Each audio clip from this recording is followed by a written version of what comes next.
The ground we stand on accounts for only 30% of the Earth's surface. So, what about the rest? Well, that other 70% is our world ocean, which to many of us land dwellers may seem like a foreign concept. An intangible body of water largely separated from our day to day lives. But in reality, the ocean is the one common link that connects us all. The food we eat, the air we breathe, the storms we ride, and the economies we build are all dependent on our world ocean. On this podcast, we will dive into emerging markets, innovative technology, and conservation efforts to shed light on the ocean, the other 70%, that enables us to have a footprint, a home, and a life on Earth. The other 70% is brought to you by Nortec. As ocean enthusiasts, researchers, and technologists, we are on a mission to make an impact through innovation, exploration, and activism above and below the surface. Help keep us exploring by subscribing on your podcast platform of choice. Hello to everyone out there listening, and welcome to the 10th episode of The Other 70%. I'm your host, Nevin DeParlo. Although most people spend the majority of their lives on land, there are a select few who live and build their lives in the water. Our guest today is one of these select few, pro surfer Ace Buchan. Ace has been a central figure of the WSL Championship Tour for the last 15 years, spending his time fiercely competing with the best surfers on the biggest stages and waves around the world. Over the course of his career, Ace has racked up unbelievable accolades, like defeating Kelly Slater, the best competitive surfer in history, at the Billabong Pro in Tahiti. However, where Ace really stands out from the crowd is his devotion to protecting our planet and the oceans that have allowed him to build an amazing life for his family in the water. He brings an extremely unique perspective on the importance of our oceans in our daily lives and how we can all play a role in protecting our blue planet. You don't have to be a pro surfer to make an impact, and that's a message that Ace makes loud and clear. Without further ado, let's dive into today's show. Let's do it. Cool. Well, Ace, welcome to the other 70%. We're super glad to have you here, and I'm looking forward to chatting with you. Cheers. Thanks for having me. Yeah, absolutely. So I guess just to start off, I'm just going to let you give everyone sort of an intro on yourself, and then we can ask a couple background questions before we sort of dive into things. Sure. Yeah. Well, no, I mean, kind of funny you ask. I think, I'm halfway through a quarantine here in Sydney. I've just returned from a professional surfing event in California. I've been lucky enough to be a professional surfer for the last 15 years since I finished high school. But I guess for me, I kind of found surfing, maybe not in an unconventional way, but just in terms of, how it ended up a big part of my life. I got two parents that were born in different parts of Africa. My mum grew up on a farm about 4 hours inland of Jeffreys Bay, which is a world-class wave. If you're a surfer, you would have heard of it. My dad was born in Zambia and didn't discover surfing until he was about 18. He was a student at the University of Cape Town, and he fell in love with surfing there. And then they emigrated to Australia in the late 70s, at the height of apartheid, and looking for a better life, for somewhere that they could raise a family, and feel very blessed that they picked the Central Coast, about an hour and a half north of Sydney. It's a beautiful kind of stretch of coast, amazing kind of surf, obviously, really cool kind of tight-knit coastal community, and that's where I was brought up. My dad taught me how to surf from about the age of 5, and it's been a huge part of my life ever since. I think from a young age, I had a very clear goal to make it, the main part of my life in terms of, trying to be on the tour and make a living from surfing. And I think that in itself has been, such an experience, but it's probably some of the other things I've learned in terms of the relationships and kind of, a greater curiosity of the ocean itself and what it's provided me, that I think will be, you know, what I'll take into the next chapter. Yeah, that's so cool. And I mean, I think I understand, you know, fairly well how insane it is that you've been on tour for 15 years, but can you, for someone who might not be as familiar with like the world tour, explain like what that means? I mean, you've been at the top of the surfing world for over a decade. Just give us a little bit of background on what the world tour is and maybe like WSL as a whole. Yeah, I mean, you know, I think the world tour as a sport, surfing's still a young sport. It's you know, been around for about kind of 40 odd years. I was lucky enough to grow up at a time when, you know, the first kind of generation of professional surfers were making a real career for themselves. You know, I grew up looking up to people like, you know, Kelly Slater and Shane Powell from Australia, who, you know, was from my hometown. But the World Surf League essentially is similar to the PGA or, you know, the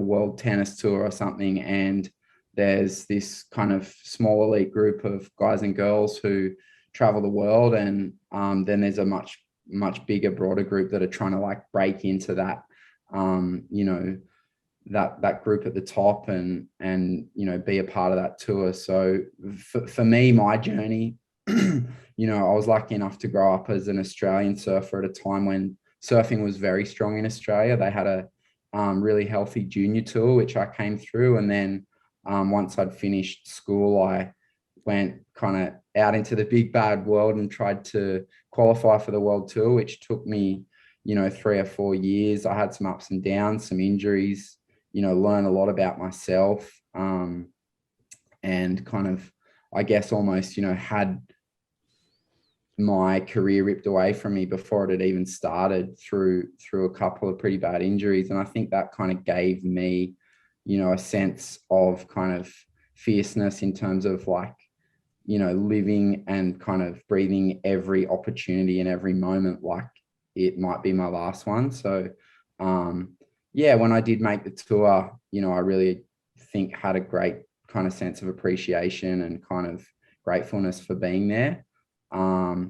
So yeah, it's been, and it still is, although the last 18 months have been, you know, very tough as a professional athlete, it's something that I really cherish and really enjoy having the opportunity to do.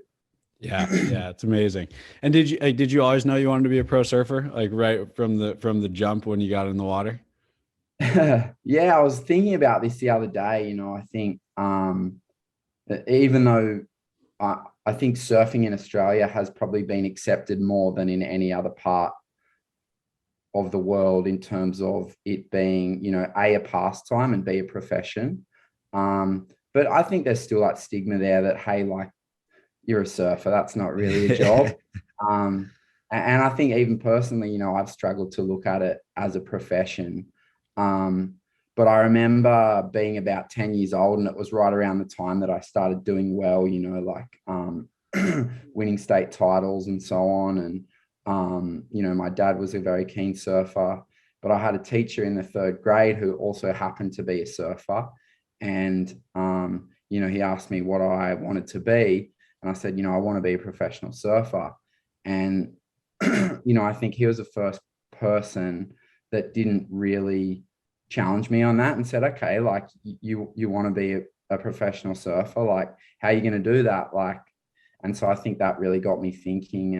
And I think from kind of that moment onwards, I started developing, I guess, a plan in my own mind and a roadmap to how I wanted to get to, you know, where I wanted to be. So yeah, I guess in short, to answer your question, I did know from a young age that that's what I wanted to do, and that, you know, I was going to try my hardest to kind of to get there. Yeah.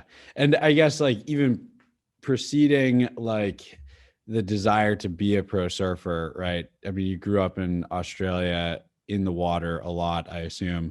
Did you immediately love, like, did you have an affinity for just being in the ocean right from the get-go beyond like coming up in the ranks surfing? Yeah, I think so. I mean, for those of you that don't know Australia well, I think, we as Australians, I think about 80% of us live within, 50 kilometers of the ocean. Yeah. Due to just like the inhospitable nature of the center of Australia. So, beach culture and the coastline is kind of part of our DNA and part of our kind of fabric as communities. So whether or not you're a super keen surfer, the beach kind of invariably ends up being a big part of your daily life and who you are. For me, I was lucky enough to kind of grow up very close to the beach, have a dad that was a very keen surfer. And I do remember from a very young age, 5 or 6, being completely kind of, taken with the idea of riding waves. And that obviously grew as the years went by. Yeah. Well, I think that's a really good way to sort of segue into some of the stuff that you do off of the world tour. I guess not even off the world tour, but out of the jersey. I mean, one of the things you said there is that in Australia in particular, like 80% of people live relatively close to the coastline, right? And so that's such a big, I think, theme globally, is that so many people live near the ocean, but still it remains sort of like out of sight, out of mind for a lot of people in terms of how their lives are going to be affected by it in the future if we don't change what we're doing, and how they're already affected by it just in their day-to-day lives, today. So I know that you do a lot with like ocean conservation, activism, and I think just general climate activism. Can you speak to that for a minute? Just tell me a little bit about like what you're doing on the ocean conservation and climate outreach side of things. Yeah, I mean, I guess I think everyone's journey into activism is different, right? I think my journey has been greatly influenced, I guess, from my parents and kind of having a broader, social and environmental conscience. I think when I look at my kids now, the awareness and the education around social and environmental issues is much greater than when I was younger. Yeah. But I can kind of clearly remember being, in elementary school and developing this kind of awareness and curiosity around, environmental and social issues. I think back then they used to call it like the greenhouse effect. Right. It wasn't global warming.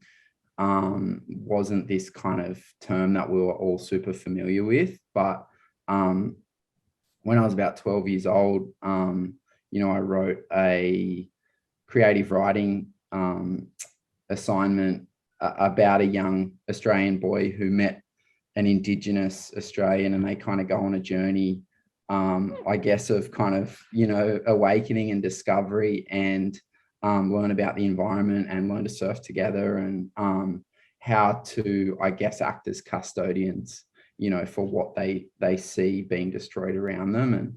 And, about 10 years later, I turned it into a children's book when we found an illustrator. But when I look back, I think, that's the moment in my journey that I think my activism started. And, now being a pro surfer, being a part of the World Surf League, I'm lucky enough to have a platform and have different vehicles like WSL Pure,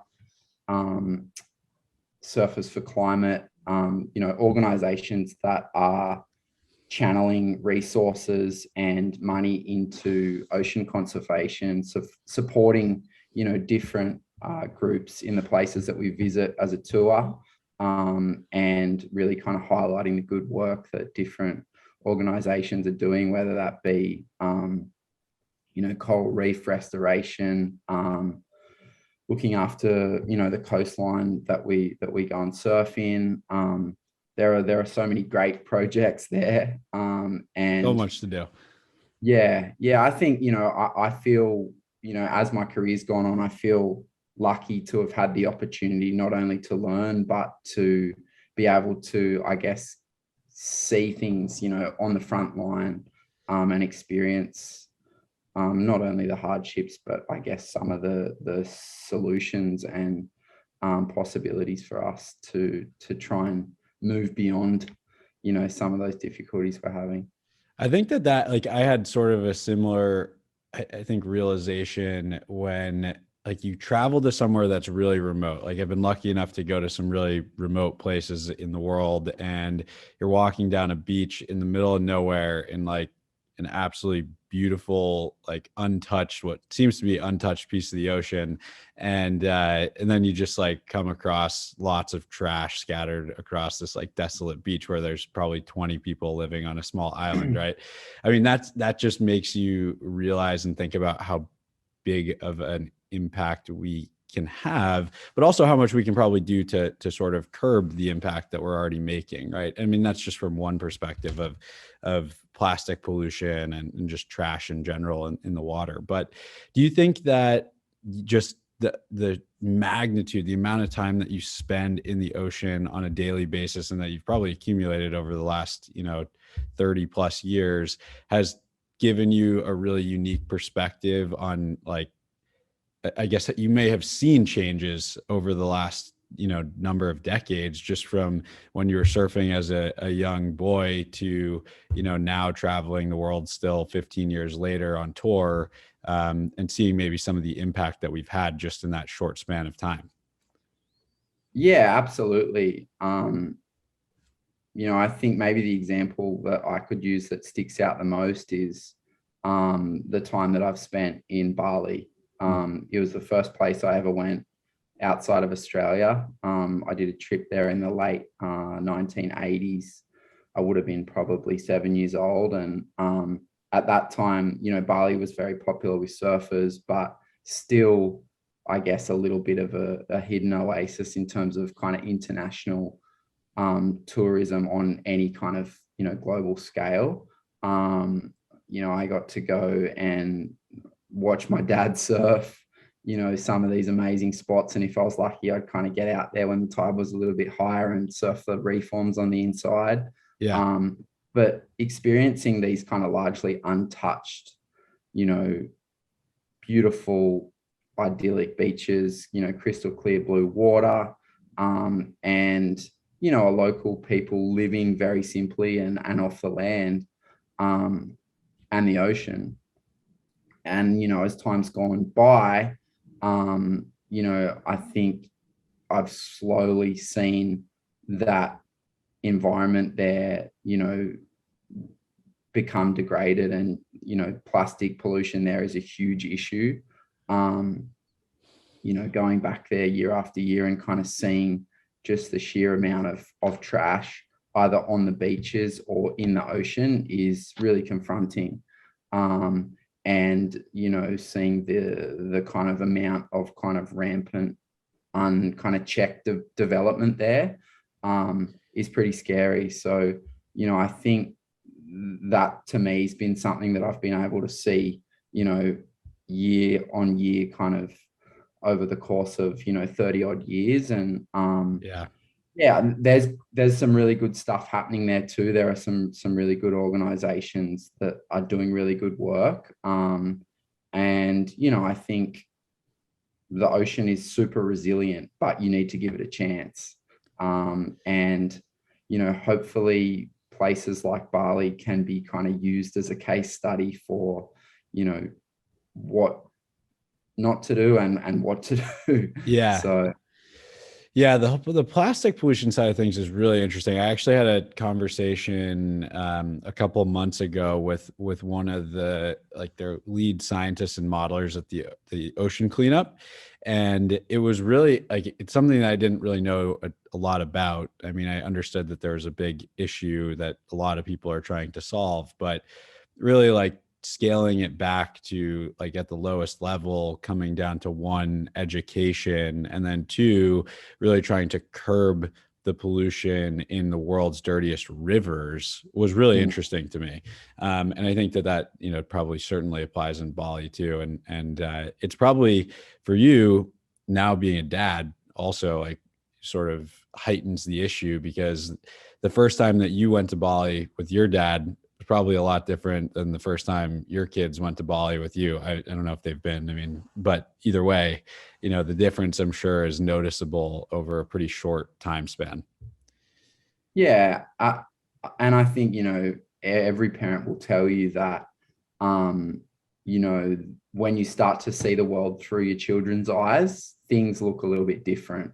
And I think when you look at, global warming, plastic pollution, any of those, huge environmental issues through that lens, it really kind of hits you in the face that, hey, like we have to do something about this as soon as possible.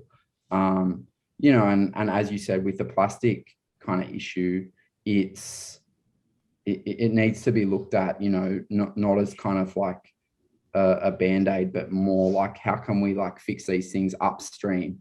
Right. And I think our human relationship with plastic is the problem.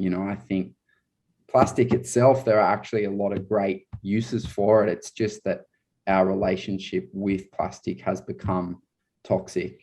Yeah. And I think now there's, again, like when I see the way my children kind of interact with, plastic and kind of their habits that they're developing, very different to, when I was a kid. I didn't know that the plastic bottle that I was drinking out of is probably now sitting on a beach in Indonesia or in the Maldives somewhere.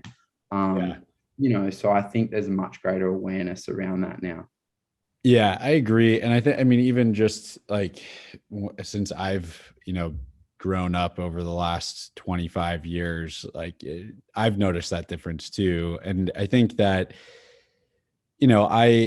I'm fairly attached to things like the ocean and things that rely on the ocean, like snowboarding and just in general enjoying the outdoors. But one of the biggest things is like when you peel back all these problems, you realize that you can get down to sort of like those basic layers of change that need to be initiated. The magnitude, I think, grows in terms of the scale of the number of people that need to be educated and make a change. But at the end of the day, if you can get all of those people to listen, then small changes can make a big impact, I think. And that's what we're seeing. And just now, I've even noticed in the last couple of years, there's really been a big shift in terms of the number of people who are talking about the ocean, the amount of money that's going into conserving it. So that's really, I think, a positive change that I hope continues, and it really needs to continue, just like you said. And one of the things that I think you bring a really interesting perspective on that I personally think is sort of an issue with why it's not talked about as much, or why people maybe don't care as much,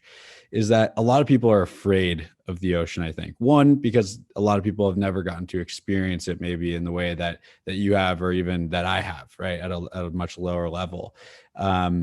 And I think that, changing that mindset around the ocean not being this scary place, whether it's because, you're afraid of the water in general, maybe you're afraid of fish, sharks, whatever it may be. Like from your perspective, someone who's literally like lived in the ocean for so long, what would you say to someone who like doesn't think about it because they're scared of it? Yeah, I mean, I think, anything big and powerful, whether it be the ocean or the mountains or, the bush, can be scary. Yeah. And I think, us as kind of ocean kind of loving and, not dwelling creatures, but people who like to go into the ocean and kind of pursue a passion, you build up a respect, and you build up,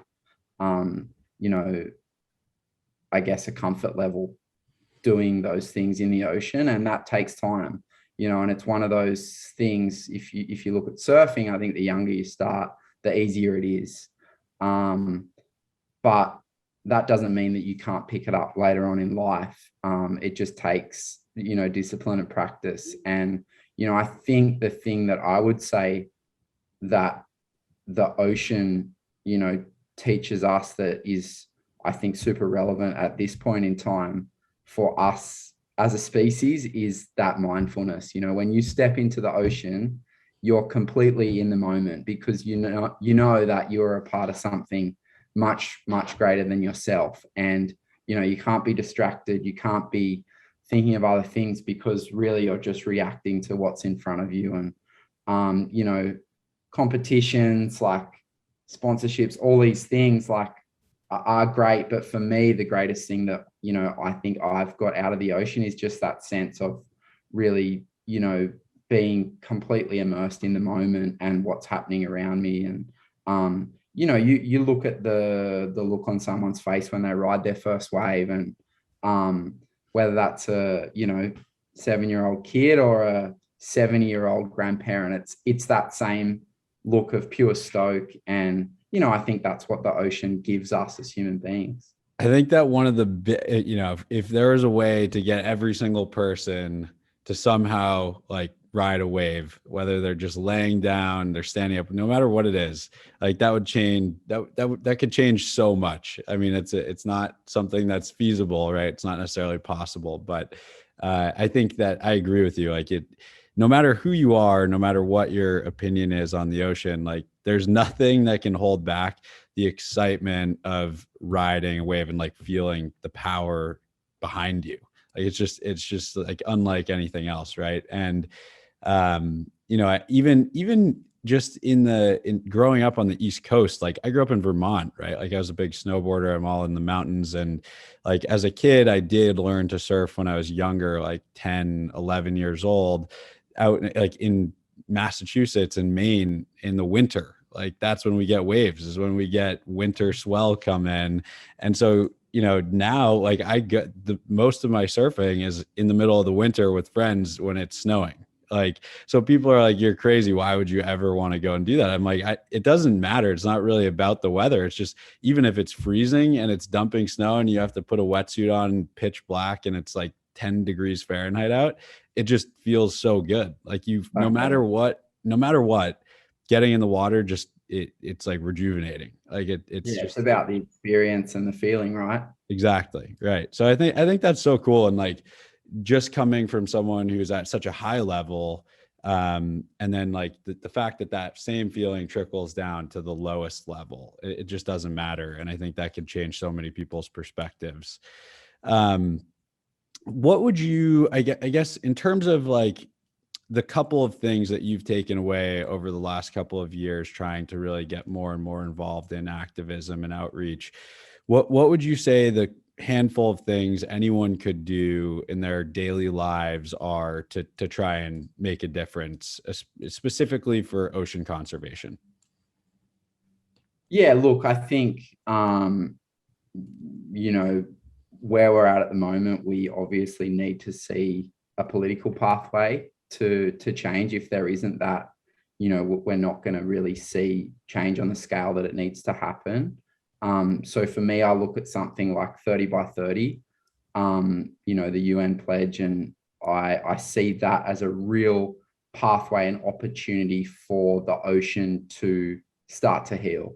Because, the ocean is sick. If you believe in the science and you kind of look at all the facts, it's like the ocean is at a point where, it's barely surviving, and we need the ocean to thrive in order for us as human beings to thrive. The ocean is so integral to our lives in so many different ways, not just as surfers and as people who like to kind of do things in the ocean. It's much greater than that. So I think we really need to kind of highly protect at least 30% of the ocean. To me, I think that's a really big one.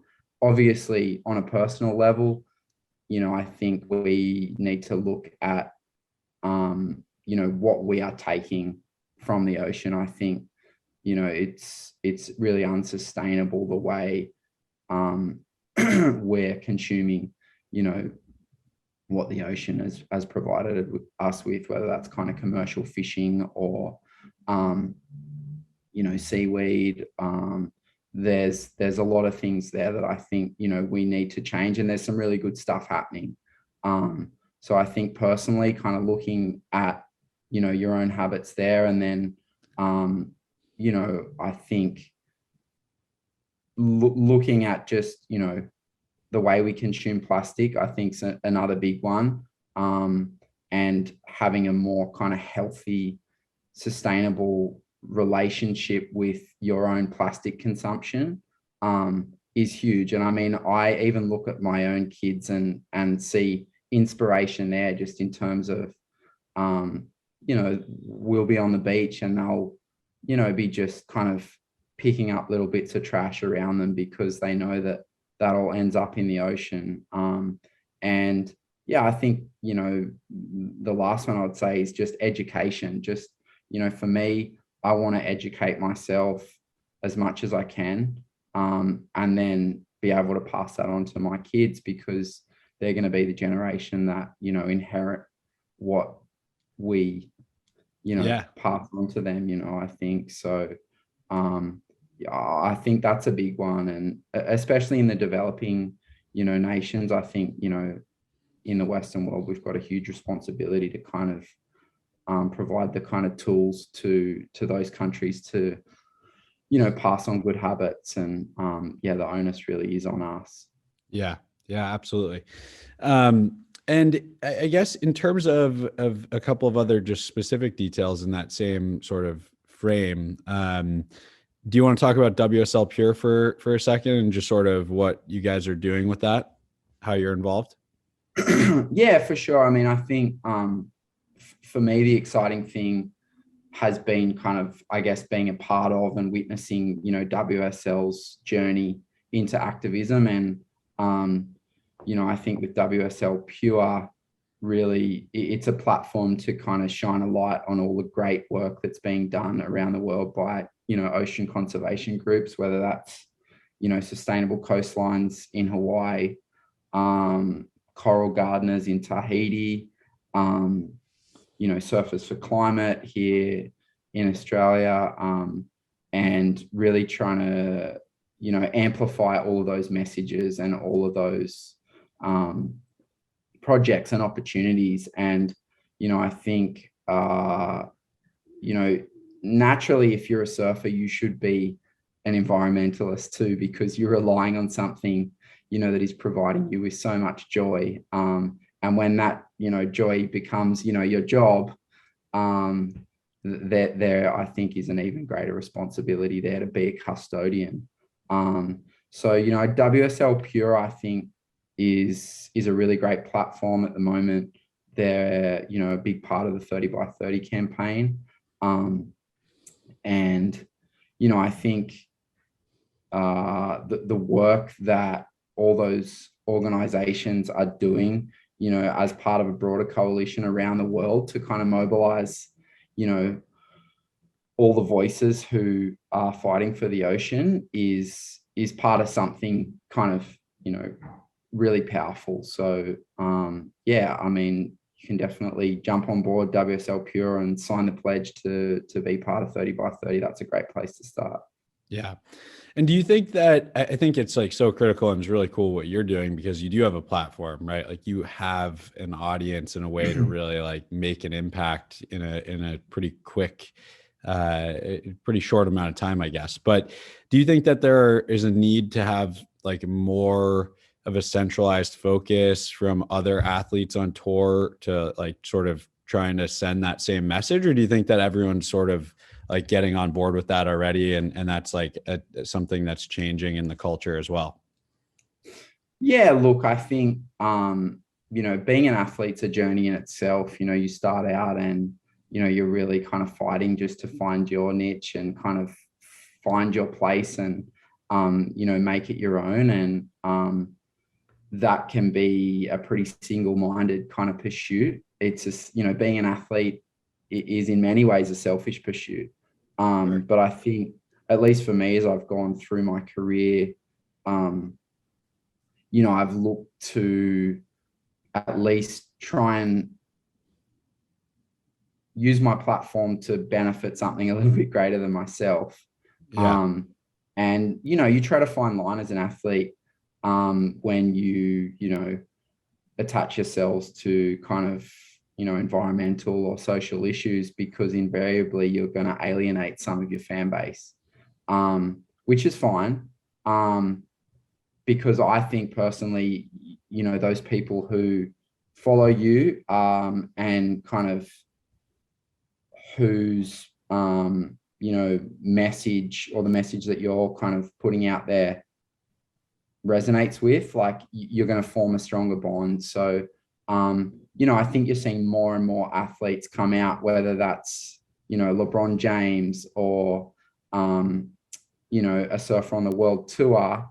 I think people are starting to realize that, hey, like, these guys have got a platform, and, we don't just want them to kind of stay in their lane. And, sport is a huge part of, who we are in terms of kind of sharing moments as individuals. But I think there's a lot of great athletes showing real leadership outside of, their kind of playing field. So, I think having a broader, coalition or kind of place for athletes from across different sports to come and, fight for change is something that I'd love to see. Yeah, and I think that's a really good point. I haven't actually thought about it like that, but something like WSL Pure, which really brings together ocean, athletes, activists, scientists, etc., is like such an amazing place to start. But at the end of the day, if we really want to make an impact, it shouldn't just be surfers that are advocating, right? Like, just because their livelihoods, your livelihood is in the water. And like my job is sort of reliant on the ocean being there, right? But I think that having interest and sort of other athletes have skin in the game, I guess, per se, or anyone with a really big platform to advocate for similar issues is so important, because it affects us all. Like, no one's playing a basketball game if the ocean all of a sudden dries up. We're all dead. Anyway, it's not that that's really the realistic outcome, but, still there are small things that can be changed. And the more people with big voices we can bring on board, I think the better. Yeah, I agree. Yeah, absolutely. Well, I think, this has really covered so many good points. I have two other questions for you before we sort of like wrap things up. And they're more like fun focused, I guess, let's say. What is your favorite moment on tour after 15 years? It can be anything you want, whether it be competitive or not. Just 15 years on tour, top moment in your head. Tour. I think, gosh, it's hard to pick one. But I'd have to probably say, winning in Tahiti at Chopu would be my favorite moment. Yeah. Less, the